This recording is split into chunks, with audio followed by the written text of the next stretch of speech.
training and bachelor in psychology. Siddhi is passionate about working in the field of nutrition, as she has a strong interest in public health and wellness promotion. So at ShopRite, she said she provides nutrition services for free to the community, including individual and family nutrition consultations via virtual or telecounseling, store tours, virtual group nutrition classes and support groups, meal prep ideas, and recipe makeovers. So thank you, Siddhi, and you are on. Thank you so much for the wonderful introduction, Deb. I'm going to try to share my screen here. And then we can get started. Trying to get to that slideshow. Here we go. All right, good morning, everyone, and thank you so much for having me. You all can see my screen? Yes. You just nod. Okay, thank you. So yeah, thank you so much for having me this morning. I'm going to be speaking to you all today about the recent update to the dietary guidelines, and I'm going to be talking to you about personalizing your plate. March is the best month to be talking about nutrition because actually it is National Nutrition Month. It's a nutrition education and awareness campaign that is spearheaded by the National Academy of Nutrition and Dietetics. And the theme this month is to personalize your plate. So I'm going to be speaking to that more in just a little bit. But first, let's talk more about those dietary guidelines. So a little bit of background on the dietary guidelines for Americans. This is something that's pretty common nowadays, and it seems like it's been around for quite some time, but it's actually fairly new. This didn't come about until the late 70s, early 80s. And this came about from a Senate committee that was interested in coming up with some dietary goals or nutrition and health related goals for the general population. So this committee convened in the 1970s, and they published what is called the Dietary Goals in 1977. And then when this was published, it was met with a little bit of apprehension and skepticism just by the general public, because if they weren't sure whether it was politically motivated and whether there was actually accurate or scientifically backed information. So around 1980 is when the two federal agencies got involved, which is the USDA and HHS departments, excuse me. They came together to support the credibility of the science behind those dietary goals, and they published what is now known as one of the first dietary guidelines for Americans. So for the next 5 years, these guidelines were out and they did support those dietary goals, but there was still a little bit of apprehension because it was still published by a federal agency.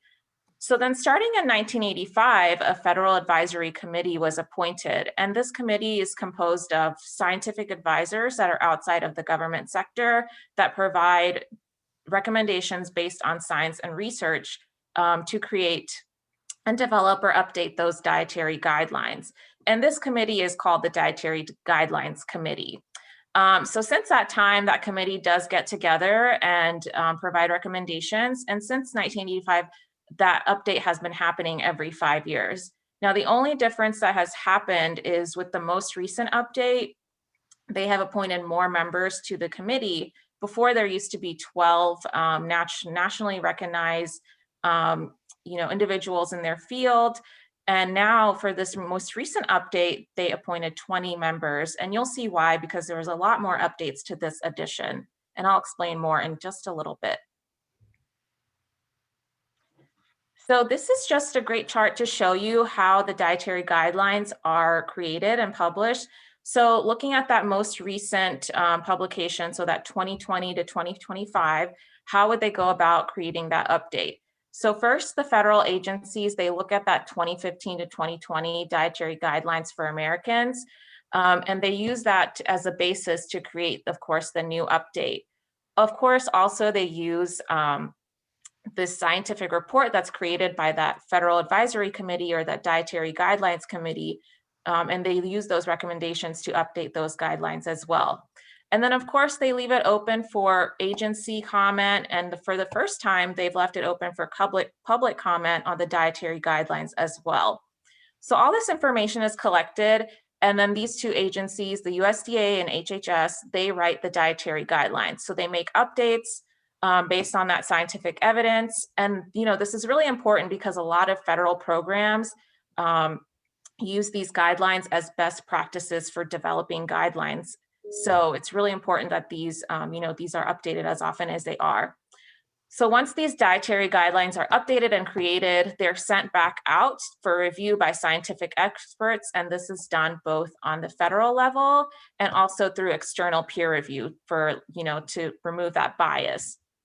Once this is done, it's received clearance by both of those agencies again, and most importantly by the administrative departments, so the higher ups, the heads of each agency. And then those dietary guidelines are released by both agencies and communicate the new edition and begin implementing across different agencies and programs. So just a little, step-by-step process of how these guidelines are created nowadays. So of course, the dietary guidelines is a really big informational packet. It has a lot of information. So I'm going to present to you on the main takeaways from the dietary guidelines today. Main thing is that the dietary guidelines were developed to help all Americans. It's based on scientific evidence of health promoting diets and people who represent the general US population. This is of course inclusive of healthy individuals, but it's also inclusive of those who are at risk for diet-related diseases and those who are living with those diet-related diseases as well. There are 4 overarching guidelines that the dietary guidelines recommend. One is to follow a healthy dietary pattern at every life stage. 2, to customize and enjoy nutrient-dense food and beverage choices to reflect personal preferences, cultural traditions, and budgetary considerations. 3, to focus on meeting those food group needs with nutrient-dense foods and beverages and to stay within calorie limits. And lastly, to limit foods and beverages higher in added sugar, saturated fat, and sodium, and to limit alcoholic beverages. Now, to support these overarching guidelines, there are some key recommendations, and these are more quantifiable recommendations. And those are, one is with added sugar. So for the ages of 2 and older, limiting added sugars, it's recommended to limit added sugars to less than 10% of your calories per day.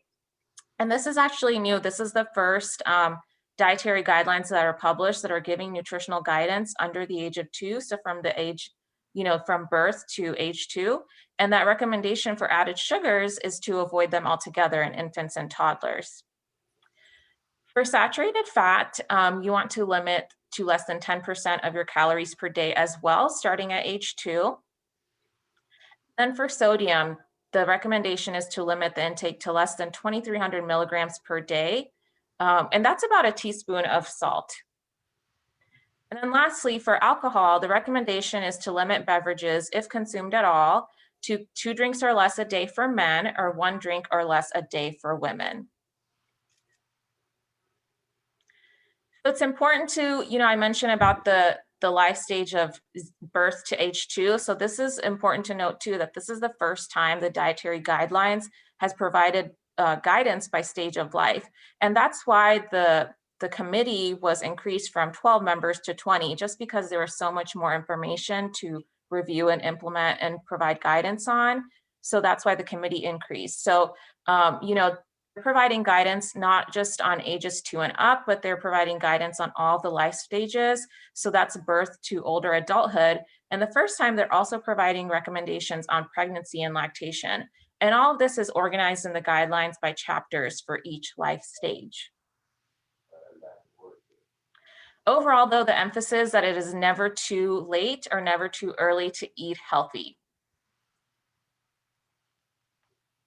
For the first time, the dietary guidelines have published a call to action, or more like a something to get individuals motivated. And the call to action this time is to make every bite count. But how can we make every bite count? The guidelines suggest that we can do this by focusing on those nutrient-dense foods and beverages, again, limiting those higher in added sugars, saturated fats, and sodium, and staying within those calorie limits. So the recommendation also is to make choices rich in nutrients, and that it should be the first choice. So the most of the calories in your day should be coming from those foods rich in nutrients to meet food group recommendations. And that should be about 85% of your calories. So you're getting them in healthful foods and nutrient dense forms.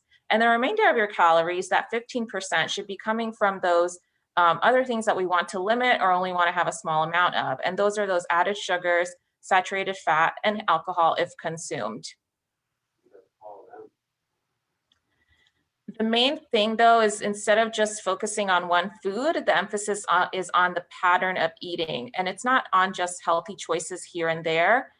There's a focus on the combination of foods and beverages that make up an individual's diet, the whole diet over time. So a lot of times people will tell me, especially clients will come and tell me that, oh, I had my fruit for the day or I had my fruit for the week. It doesn't necessarily work like that. It doesn't, it's not necessarily about just eating those single foods or eating occasions in isolation. It's more about that pattern of eating over time. And the research supports that. The research shows that that ongoing pattern of an individual's eating habits has the greatest impact on their health. This may or may not surprise you, but most Americans still do not follow the dietary guidelines. And the way that they measure this is through the Healthy Eating Index. And the Healthy Eating Index measures how closely a diet aligns with the dietary guidelines research. Higher scores can improve an American's health, 100 being the best, but the HEI score still remains low. The last time it was measured, the average American diet scores about 59 out of 100. And this chart on the left shows you what the average scores have been over the past, for 10 years, for between 2005 and 2016. Those scores were measured every year. And you could see that there's a slight increase between 2005 to 2012, going from 56 to 60, but then there's been a slight dip again back to 59. And then at the chart on the bottom, if you look at this, you can see that those scores do vary by age and by life stage. So early in life, early childhood, there's also higher scores. And then also in older adulthood, the scores are a lot higher too, with its taking its lowest dip, being at its lowest in the teen years.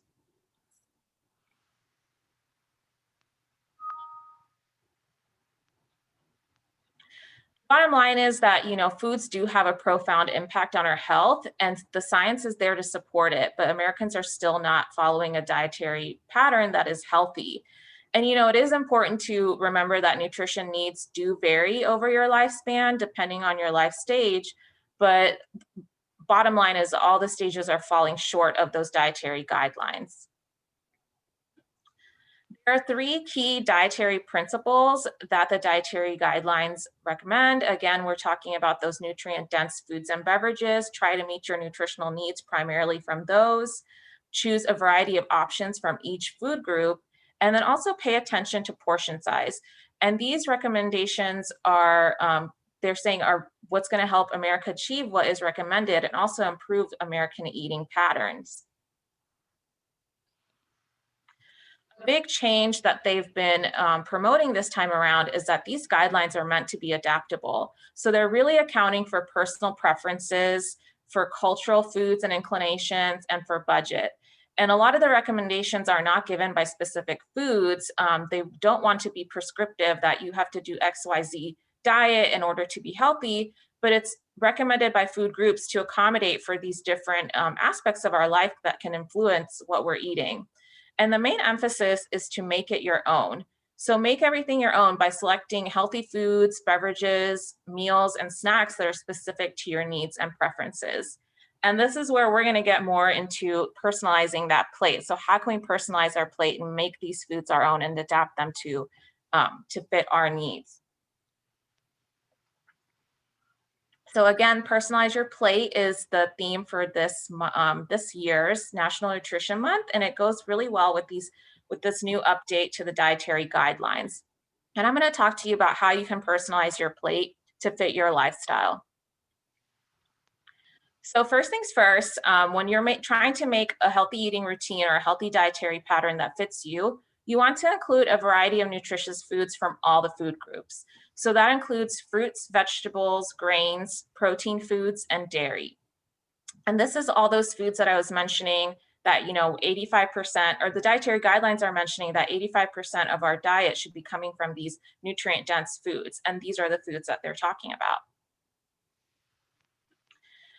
So a way that I like to advise my clients on eating is through the plate method. This is a method that is, supported by the government as well. There's a USDA has, if you guys were familiar back in the day, that we used to have the nutrition pyramid, which is really overwhelming and confusing, but that has since been updated to My Plate. And it's a great way to kind of show or plan out your day in terms of what you're eating. So when you're planning out your day, you want to fill your plate, half of your plate, with fruits and vegetables. And let's talk more about those food groups.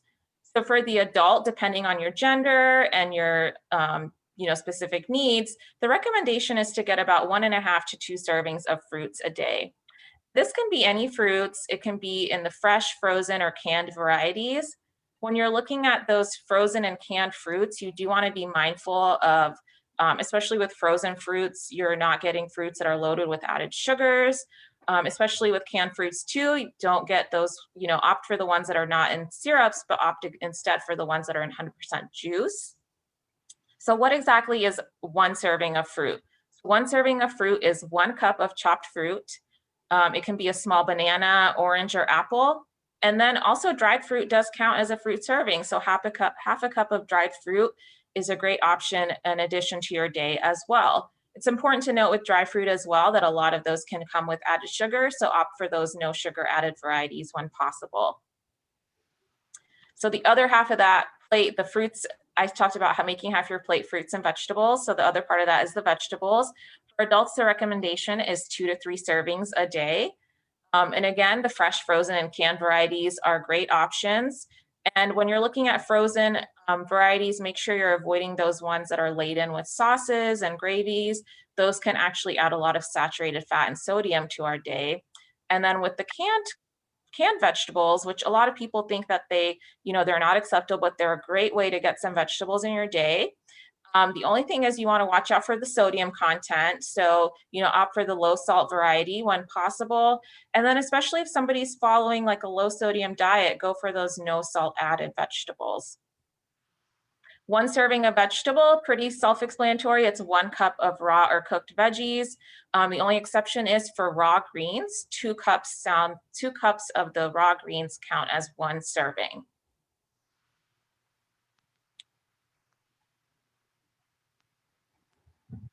All right, so moving to the other parts of the plate. So when we're looking at the rest of our plate, we want 1/4 of our plate to be grains. So more about the grain section, the grain food group. The recommendation is to get 5 to 8 ounces of grains a day. And this grain group is inclusive of refined grains and whole grains. So the recommendation is to get at least half of your grains from whole grain sources, if not more.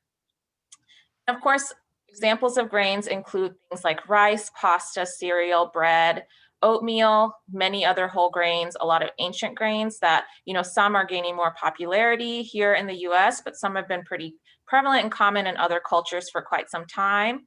And then, of course, things like tortillas and whole wheat flours as well count as grains. So 1 ounce of grains is equal to about 1 slice of bread, 1 cup of ready-to-eat cereal, and half a cup of cooked rice, pasta, or hot cereal.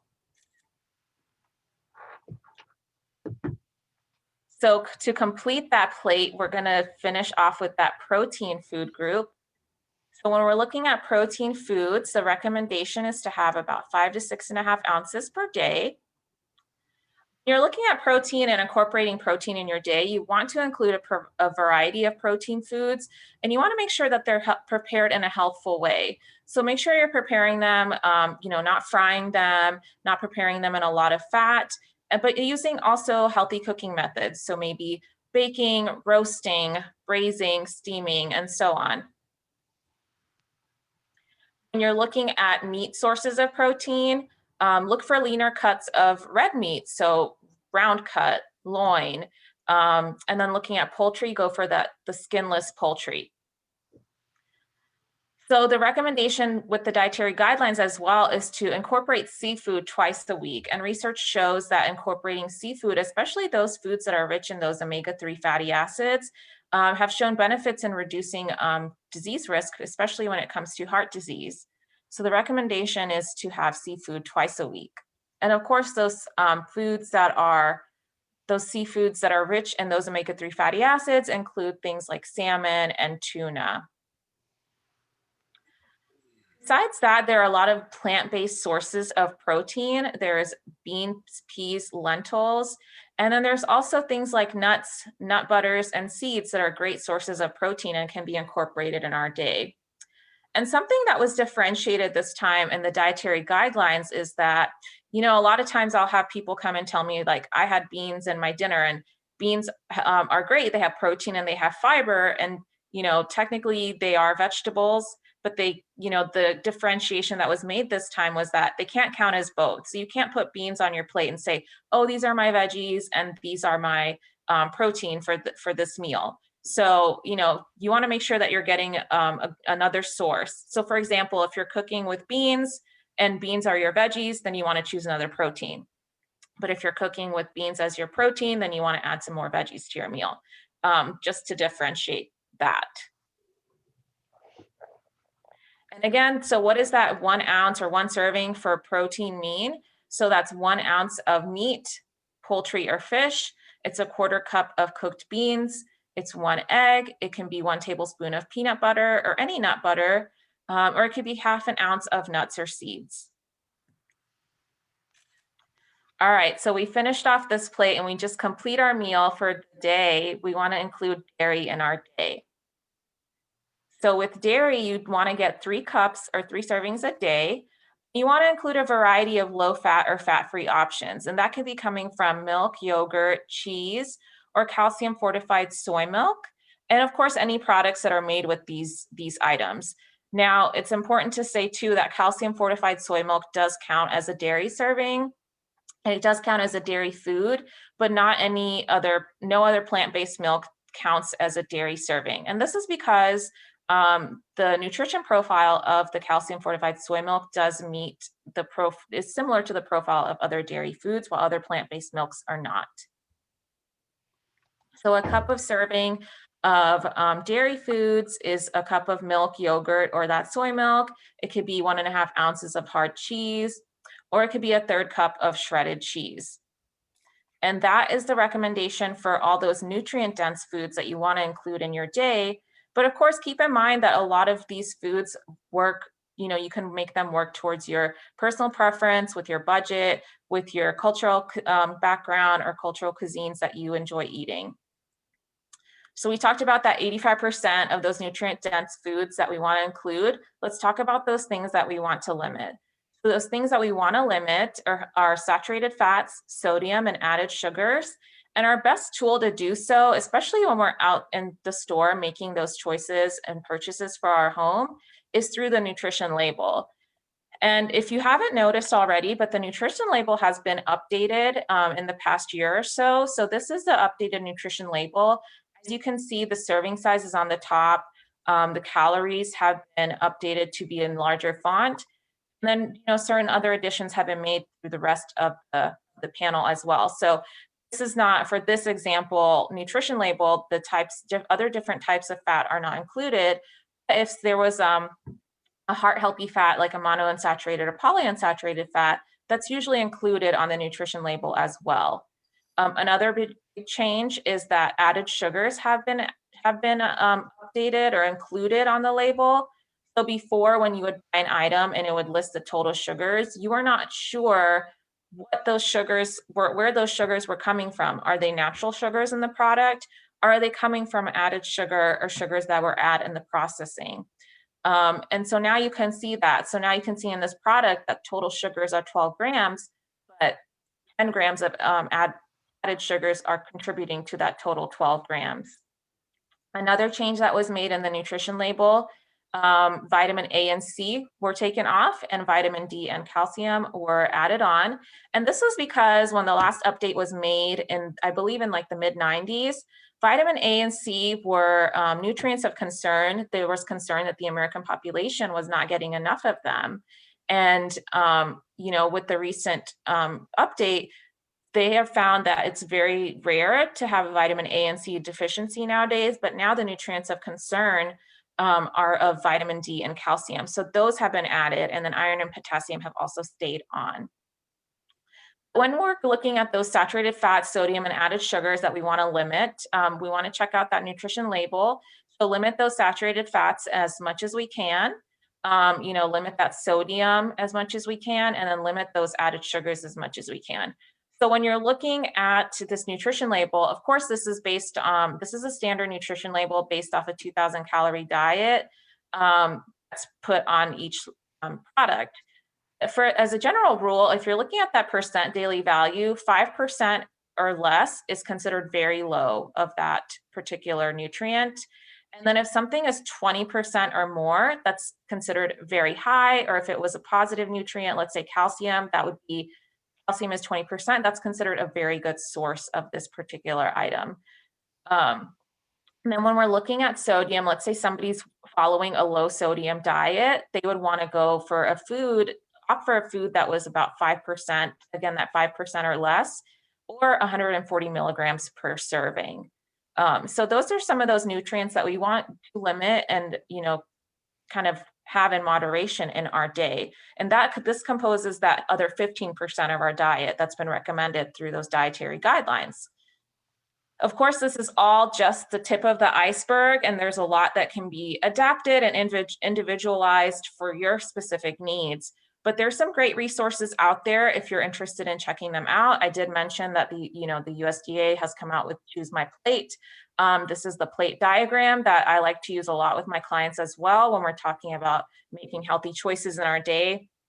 I even encourage clients to print this out. I usually give them a printout and tell them to stick it on their fridge or put it somewhere visible so they have an idea of or a visual reminder of what they want to eat in their day, especially when they're making their food choices. And also there's a really great app called Start Simple with My Plate. And I really like it because rather than focusing on numbers and calories and all that, it focuses more on incorporating healthy goals or making healthy changes. So maybe you need to work on your fruit intake or you need to work on your protein. So it helps you figure out what goals work for you and helps you work on those goals as well. And again, this is also specific and individualized. So if there's ever, you want to have a conversation about what is specific to you, a lot of the information I gave today is general, and you want to know like how many fruit servings that I should have or how many vegetable servings that I should have or so on, then that's where a dietitian steps in, and you can speak with the dietitian and talk to them about what fits your individual needs, your background, and your nutrition needs based on your health history and background. And so that's something I do here at the ShopRite of Shelton. I provide free nutrition services to the community. And this is available right now through virtual settings, so through virtual video calls and also through telecounseling as well. And a little bit more about what I do, other complimentary services I provide at ShopRite of Shelton. I do a lot of virtual nutrition classes and virtual support groups. And besides that, I do a lot of lectures and presentations for the community. So, there's a lot that I do in terms of nutrition out there in the community, but also if you ever are interested in maybe a recipe makeover, making over a family recipe that you want to make more of a healthy twist, or just looking for meal ideas, I'm available for all that as well. And you can check out more information about what I do at dietitians.shoprite.com. Of course, I'm available to collaborate and, on many initiatives in the community. So if you're ever interested in reaching me or speaking to me more about nutrition or anything related to nutrition, this is how you can reach me. So I'm going to leave my contact information up here, but that's pretty much my presentation for you all today. And I'll open it up to questions if anybody has any.